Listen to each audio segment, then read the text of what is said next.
നമസ്കാരം, ഭാരത് ലൈവിലേക്ക് സ്വാഗതം. ഇന്ന് നമ്മുടെ കൂടെയുള്ളത് ശിവസേന കേരള ഘടകത്തിൻ്റെ അധ്യക്ഷൻ ബഹുമാനപ്പെട്ട ശ്രീ പേരൂർക്കട ഹരികുമാർ സാറാണ്. നമസ്കാരം. നമസ്കാരം. ഇന്നത്തെ ഒരു രാഷ്ട്രീയ സാഹചര്യം എന്ന് പറയുന്നത് വളരെ പ്രധാനപ്പെട്ടതാണ്. കാരണം കഴിഞ്ഞ കുറച്ച് ദിവസങ്ങളായിട്ട് നമ്മുടെ മാധ്യമങ്ങൾ ചർച്ച ചെയ്തുകൊണ്ടിരിക്കുന്നത് PFIയുടെ രാഷ്ട്രീയ ലക്ഷ്യങ്ങൾ, അതായത് ഇതര മതസ്ഥരെ ഇല്ലാതാക്കാൻ വേണ്ടിയുള്ള വലിയ ശ്രമമാണ് PFIയുടെ ഭാഗത്തു നിന്ന് ഉണ്ടായിരിക്കുന്നത്. പ്രത്യേക വിങ് അവർക്കുണ്ടായിരുന്നു, റിപ്പോർട്ടേഴ്സ് വിങ് തുടങ്ങി. അവർ ആളുകളെ ഇല്ലാതാക്കാനുള്ള കോടതി വരെ ഇവിടെ പ്രവർത്തിച്ചു എന്ന ഞെട്ടിക്കുന്ന വിവരമാണ് പുറത്തു വന്നിരിക്കുന്നത്. ഈ വിവരം പുറത്തു വന്നിട്ടും കേരളത്തിലെ ഇടത് വലത് രാഷ്ട്രീയ കക്ഷികൾക്ക് മിണ്ടാട്ടമില്ലാത്തൊരവസ്ഥയാണ്. എങ്ങനെയാണ് സാർ ഇതിനെ നോക്കിക്കാണുന്നത്? ചിലപ്പോൾ ഈ കഴിഞ്ഞ ദിവസം NIA PFIയുടെ നിരോധിച്ചുകൊണ്ടുള്ള കേസിൽ അതിൻ്റെ അന്വേഷണത്തെ സംബന്ധിച്ച് കോടതിയിൽ സമർപ്പിച്ച റിപ്പോർട്ടിലാണ് ഇത്രയും ഗുരുതരമായിട്ടുള്ള ഈ ഒരു നമ്മളെല്ലാം പറഞ്ഞാൽ ഞെട്ടിക്കുന്ന ഈ വിവരങ്ങൾ പുറത്തു വന്നിട്ടുള്ളത്. അപ്പോൾ ഒരു ഹിറ്റ് ലിസ്റ്റ് തയ്യാറാക്കിക്കൊണ്ട് കേരളത്തിൽ പ്രവർത്തിക്കുന്ന ഹിന്ദു സംഘടനാ നേതാക്കളെയും ഹിന്ദുക്കളെയും കൊന്നൊടുക്കുക, അതിനുവേണ്ടി ഒരു ഹിറ്റ് ലിസ്റ്റ്. അത് 950 പേരുടെ ലിസ്റ്റാണ് ഇപ്പോൾ NIA കൊടുത്തിട്ടുള്ളത്. പക്ഷേ അത് അറസ്റ്റ് ചെയ്യപ്പെട്ടിട്ടുള്ള PFI നേതാക്കളിൽ നിന്ന് ലഭിച്ചതാണ്. ഇന്ന് അറസ്റ്റ് ചെയ്യപ്പെടാത്ത നിരവധി പേർ പല പേരിൽ ഇന്ന് PFIയുടെ രാഷ്ട്രീയ സംഘടനയായിട്ടുള്ള SDPIയുടെ മറ്റുമൊക്കെ പ്രവർത്തിക്കുന്നുണ്ട്. അപ്പോൾ അതിൽ ലഭിച്ചതിൽ അതിൽ തന്നെ ശ്രീ RSS നേതാവ് വത്സൻ തില്ലങ്കേരി, അതുപോലെ തന്നെ ഹിന്ദു ഐക്യവേദിയുടെ ശ്രീമതി നമ്മുടെ ശശികല ടീച്ചർ, ഇവരെല്ലാം ഉൾപ്പെട്ടു. എന്തിന് ന്യായാധിപന്മാർ വരെ അവരുടെ ഈ പറഞ്ഞ ഹിറ്റ് ലിസ്റ്റിൽ പെട്ടിരിക്കുകയാണ്. അപ്പോൾ ഞാൻ ഇത് സൂചിപ്പിക്കാൻ കാരണം, നേരത്തെ ഹിറ്റ് ലിസ്റ്റ് നമ്മൾ കേട്ടിട്ടുള്ള എവിടെയാണ്?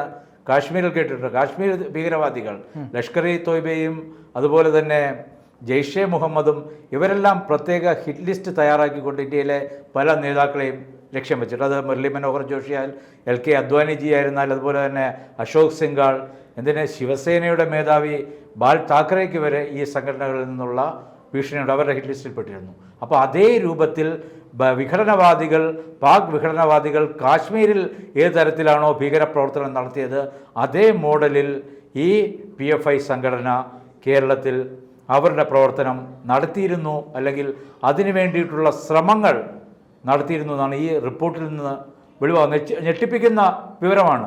അപ്പോൾ ഇത് ഞാൻ പറഞ്ഞ ഇത് ഇത്രയും പേര്, അപ്പോൾ ഇത്രയും ആളുകൾക്ക് ഈ 950 പേര് ഇപ്പോൾ ലിസ്റ്റിൽ പെട്ടവർ ആരൊക്കെയാണെന്ന് വെളിപ്പെടുത്തേണ്ടത് ആഭ്യന്തര വകുപ്പ് വെളിപ്പെടുത്തണം. അവർക്ക് ഇവിടെ സുരക്ഷ ഏർപ്പെടുത്തണം.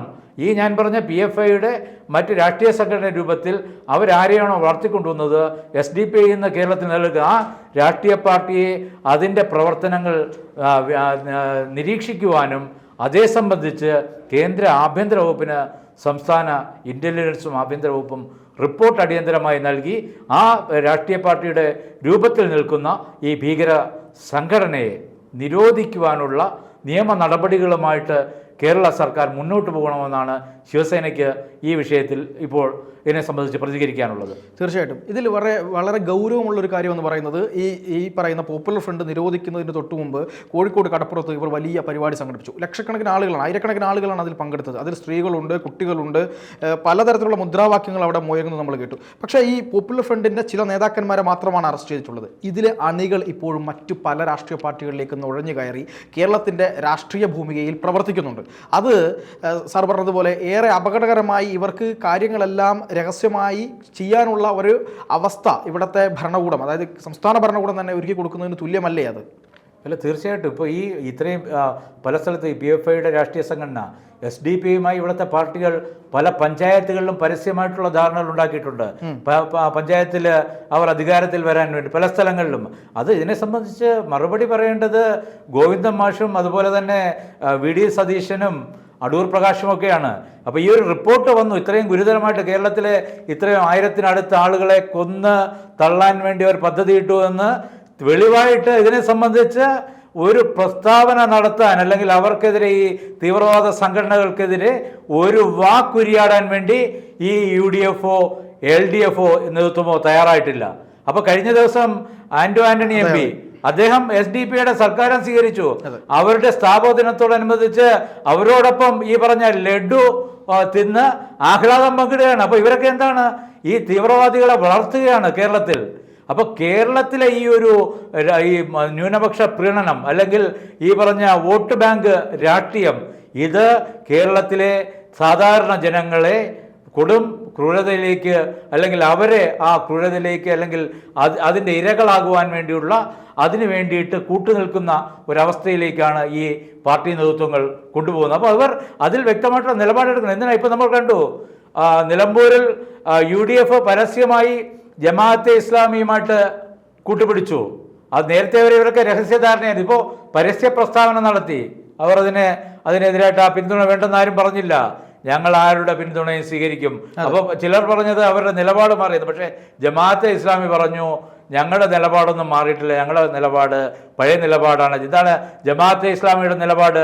ഈ ഭാരതത്തിനെതിരായിട്ട് യുദ്ധം ചെയ്ത് നീ മരിച്ചു കഴിഞ്ഞാൽ നിനക്ക് സ്വർഗം ലഭിക്കുമെന്ന് പറഞ്ഞ് പ്രവർത്തകരെ അവരെ അതിലേക്ക് സ്വാഗതം ചെയ്യുന്ന പ്രവർത്തിക്കുവാൻ വേണ്ടി പ്രേരിപ്പിക്കുന്ന ഒരു സംഘടനയാണ് ജമാഅത്തെ ഇസ്ലാമി. അപ്പോൾ ഇത്രയും ഗുരുതരമായിട്ടുള്ള തീവ്രവാദ സ്വഭാവമുള്ള സംഘടനയോട് പോലും ഒരു മടിയുമില്ലാതെ സന്ധി ചെയ്യാൻ വേണ്ടി ഈ കേരളത്തിലെ രാഷ്ട്രീയ നേതൃത്വം തയ്യാറാകുന്നു. ഇവരെന്താണ് ഇവിടെ ഹെൽമറ്റ് പിടിക്കാൻ, അതുപോലെ തന്നെ മദ്യപിച്ച് വാഹനം ഓടിക്കുന്നവരെ അറസ്റ്റ് ചെയ്യാൻ, ഇതുപോലെയുള്ള ചെറിയ പെറ്റി കേസുകൾ, ക്രിമിനൽ കേസുകൾ, അതേസമയം ഇതുപോലെയുള്ള ഭീകരവാദികളെ സംബന്ധിച്ചിട്ടുള്ള കേസുകൾ, തീവ്രവാദ കേസുകൾ, ഇതെല്ലാം ഇവർ വളരെ മൂടി വയ്ക്കുന്ന ഒരു സ്ഥിതിവിശേഷമാണ്.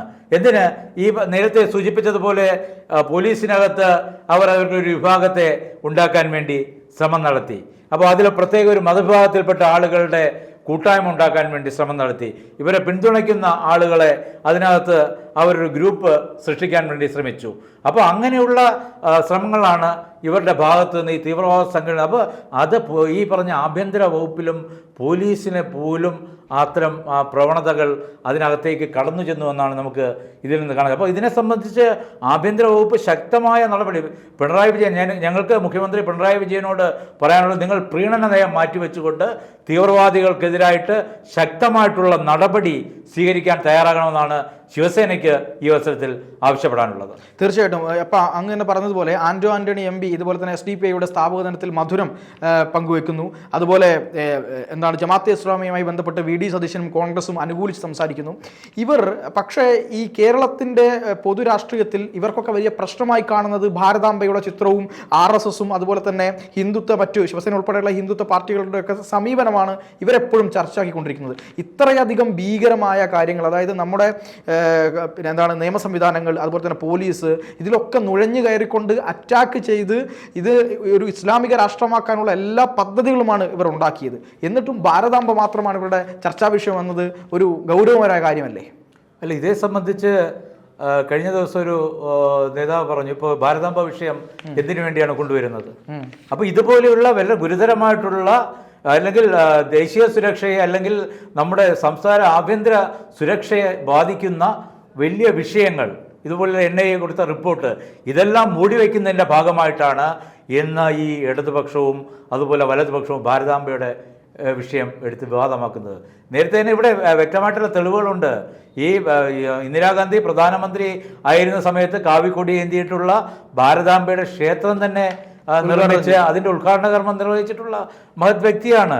അപ്പോൾ ഇത് ഈ ദേശീയ ധാരയിൽ നിൽക്കുന്ന എല്ലാ രാഷ്ട്രീയ പാർട്ടികളും അതുപോലെ തന്നെ നമ്മുടെ സൈനികരും എല്ലാവരും അല്ലെങ്കിൽ നമ്മുടെ ജനത സ്വാതന്ത്ര്യത്തിന് ശേഷം ഭാരതാംബയെ നമ്മുടെ ഒരു അഭിമാന ചിഹ്നമായിട്ട് കാണുകയാണ്.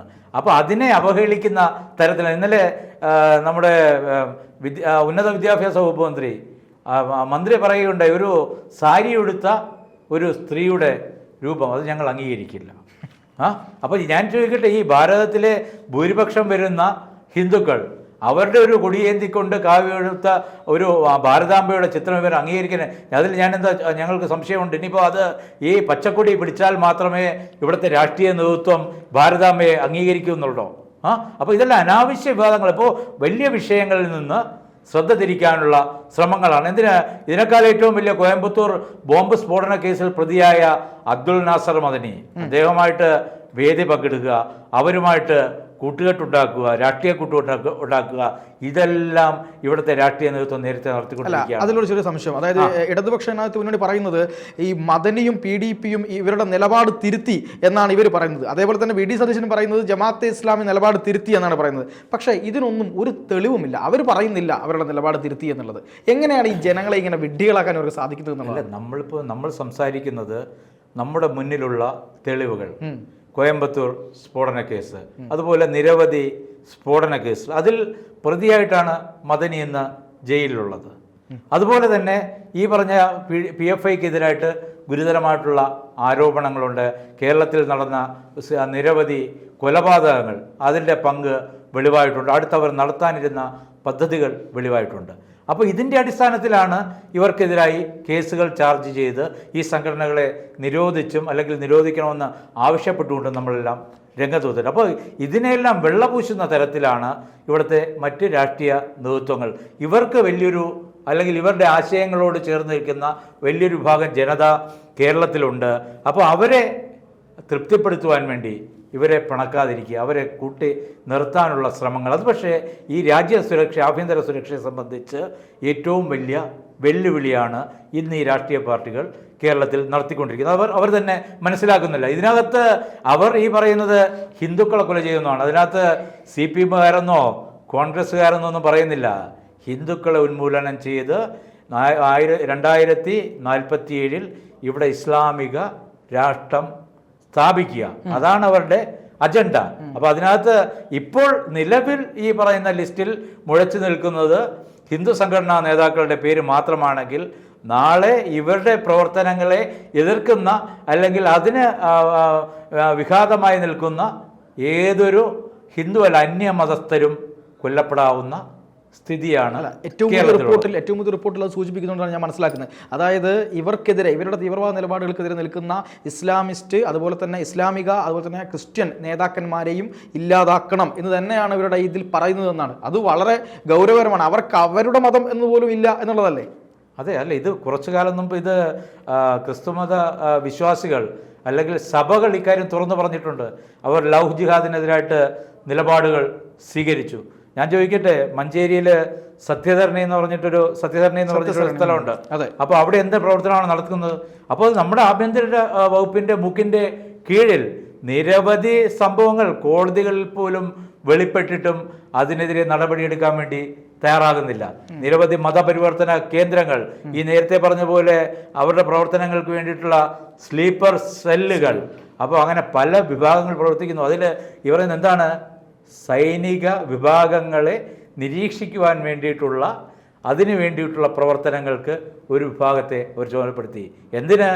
കോടതികളിൽ ഇവർക്കെതിരായ ആർക്കെങ്കിലും എതിരായിട്ട് വിധി പ്രഖ്യാപിക്കുന്ന ന്യായാധിപന്മാരെ, അപ്പോൾ ഈ പറഞ്ഞ ലിസ്റ്റിൽ ന്യായാധിപന്മാരുടെ പേരുണ്ട്. അതെ, നമ്മുടെ തൊടുപുഴ ന്യൂമാൻസ് കോളേജിൽ അധ്യാപകൻ്റെ കൈവെട്ടിയ സമയത്ത് അന്ന് ഈ പറഞ്ഞ പോപ്പുലർ ഫ്രണ്ട് നേതാക്കൾക്കെതിരായിട്ട് ശക്തമായ നടപടി സ്വീകരിച്ചിട്ടുണ്ടായിരുന്നെങ്കിൽ കേരളം ഒരുപക്ഷെ ഈ അവസ്ഥയിലേക്ക് പോയില്ലായിരുന്നു. അതിലെ മുഖ്യപ്രതി അദ്ദേഹത്തിനെ രാജ്യം വിടാൻ വേണ്ടി സഹായിച്ചു. അതിന് അന്നത്തെ ഭരിച്ച ആഭ്യന്തര വകുപ്പ്, അന്നത്തെ സർക്കാർ ഉത്തരം പറയണം. അപ്പോൾ അന്ന് ഈ സംഘടനയുടെ മുഖ്യ നേതാക്കളിൽ പോവാതെ കുറച്ച് ആളുകളെ പ്രതിയാക്കിക്കൊണ്ട് അവിടെ കേസ് ക്ലോസ് ചെയ്യാനുണ്ടായത്. അപ്പോൾ ഇതുപോലെയുള്ള ഗുരുതരമായിട്ടുള്ള വീഴ്ചകൾ സംസ്ഥാനം ഭരിക്കുന്ന ആഭ്യന്തര വകുപ്പിൻ്റെ ഭാഗത്തുനിന്ന് കാലാകാലങ്ങളിൽ ഉണ്ടായിട്ടുണ്ട്. ഓരോ പ്രദേശത്തും ഇതുപോലെയുള്ള വെല്ലുവിളികൾ വരുന്നു. നമ്മൾ കണ്ടു മാറാട് ഉണ്ടായതെന്താണ്, മാറാട് സംഭവം. അപ്പോൾ ഇതിനെതിരെ നമ്മൾ പ്രതികരിച്ചാൽ ഞങ്ങൾക്കെതിരായ ഭീഷണിയുണ്ട്, ഹിന്ദുക്കൾ ഇവിടെ ഒരു ഭീഷണിയിലാണ്. എന്തിന്? അടുത്ത കാലത്ത് നമ്മുടെ ബഹുമാനായിട്ടുള്ള SNDP യോഗത്തിൻ്റെ ജനറൽ സെക്രട്ടറി പറഞ്ഞല്ലോ, ഇപ്പോൾ വെള്ളാപ്പള്ളി നടേശൻ അദ്ദേഹം പറഞ്ഞു, ഇങ്ങനെ ഈ ഒരു ജില്ലയിലെ ന്യൂനപക്ഷ വിഭാഗങ്ങൾ ഭീഷണിയിലാണ്. അവിടുത്തെ ന്യൂനപക്ഷ വിഭാഗക്കാരാണ്, ഹിന്ദുമത വിശ്വാസികളാണ്, അവർ ഭീഷണിയിലാണ്. അല്ലെങ്കിൽ ഇവരുടെ ഭീഷണിക്ക് മുന്നിൽ വഴങ്ങി അവർ ഭയന്ന് അവിടെ ജീവിക്കുകയാണ്. അപ്പോൾ കേരളത്തിലെ യാഥാർത്ഥ്യം ആരെങ്കിലും തുറന്നു പറഞ്ഞാൽ അവരെ ആക്രമിക്കുവാൻ വേണ്ടിയിട്ട് ഒരു മാധ്യമ വിഭാഗങ്ങളും അതുപോലെ രാഷ്ട്രീയ പാർട്ടികളും അതിനുവേണ്ടി തയ്യാറായി ഇവിടെ രംഗത്തുണ്ട്. അവരാണ് യഥാർത്ഥത്തിൽ ഈ തീവ്രവാദ ശക്തികളെ സംരക്ഷിക്കുന്നത്. അപ്പോൾ ഇവരുടെ ഈ ഒരു പൊളിറ്റിക്കലായിട്ടുള്ള ഒരു സംരക്ഷണം അല്ലെങ്കിൽ അവർക്ക് ലഭിക്കുന്ന ഈ ഒരു ഇവരിൽ നിന്നുള്ള ആനുകൂല്യം അത് എന്ന് അവർ നിർത്തുന്നോ, അനുകൂലമായ നിലപാട് എന്ന് അവസാനിപ്പിക്കുന്നോ, അന്ന് മാത്രമേ ഈ ഭീകരതയെ ഈ നമ്മുടെ കേരളത്തിൽ നിന്ന് തുടച്ചു നീക്കാൻ സാധിക്കൂ. തീർച്ചയായിട്ടും. എന്തായാലും ഈ പറയുന്നത് പോലെ തീവ്രവാദ രാഷ്ട്രീയത്തിനെതിരായിക്കൊണ്ട് വളരെ ശക്തമായ നിലപാട് സ്വീകരിച്ചുകൊണ്ട് SDPI ഉൾപ്പെടെയുള്ള ഈ പ്രസ്ഥാനങ്ങളെ നിരോധിക്കണമെന്ന് തന്നെയാണ് ശിവസേനയും ആവശ്യപ്പെടുന്നതെന്നാണ് ഈ ചർച്ചയിലൂടെ നമുക്ക് മനസ്സിലാവുന്നത്. സാറിൻ്റെ ഏറെ വിലപ്പെട്ട സമയത്തിൽ നമ്മൾക്കും ഒരു സമയം തന്ന് നമ്മുടെ പ്രേക്ഷകർക്ക് വേണ്ടി ചെലവഴിച്ചതിൽ ഒരുപാട് നന്ദി സാർ. നമസ്കാരം.